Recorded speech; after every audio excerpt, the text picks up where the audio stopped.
मैं आज जो कहानी सुनाने जा रही हूँ वह मेरे दिल के बहुत करीब है, क्योंकि यह कहानी मेरे पापा की है। उनकी पूरी ज़िंदगी को मैं कुछ ही शब्दों में बयां नहीं कर सकती, लेकिन कोशिश यही है कि अपने शब्दों के सहारे उन्हें याद कर सकूं और अपने मन को थोड़ा सुकून दे सकूं। इस कहानी की शुरुआत होती है एक मध्य वर्गीय परिवार से। मेरे दादाजी के 8 बच्चे थे और उन्हीं 8 बच्चों में मेरे पापा सबसे छोटे थे। दादाजी को रेलवे में नौकरी थी, इसलिए घर में पैसे की कोई कमी नहीं थी। रहने के लिए 2 मकान और खेती बाड़ी के लिए कई ज़मीनें थीं। उन लोगों की ज़िंदगी में खुशी की कोई कमी नहीं थी। सबसे छोटे होने के कारण मेरे पापा को सिर्फ प्यार मिला, जिम्मेदारियां नहीं। उनका एक ही काम था, पढ़ना, और पढ़ना उन्हें पसंद भी था। पढ़ाई के दौरान ही उनकी शादी कर दी गई थी।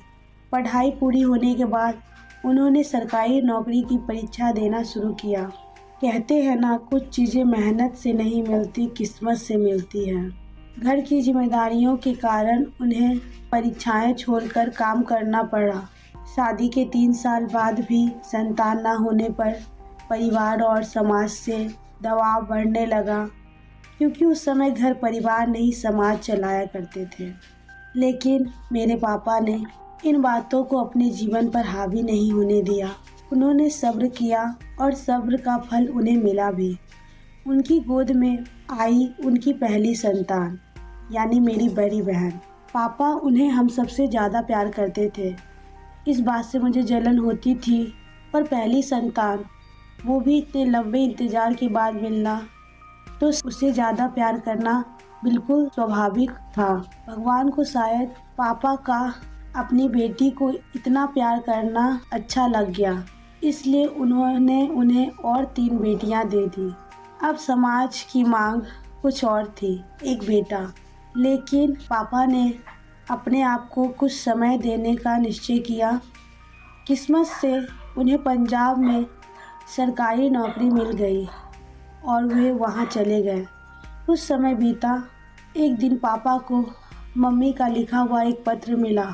उस पत्र में लिखा था कि उनकी आंखों की रोशनी धीरे धीरे जा रही है और यह बात वे किसी और से कह नहीं पा रही। पापा यह पत्र पढ़ते ही जिस नौकरी को पाने में उन्होंने इतने साल लगा दिए, उसे बिना एक पल सोचे छोड़कर घर वापस लौट आए। उनका यह फैसला उनके जीवन में क्या असर लाया था, इसके बारे में हम आगे की कहानी में जानेंगे।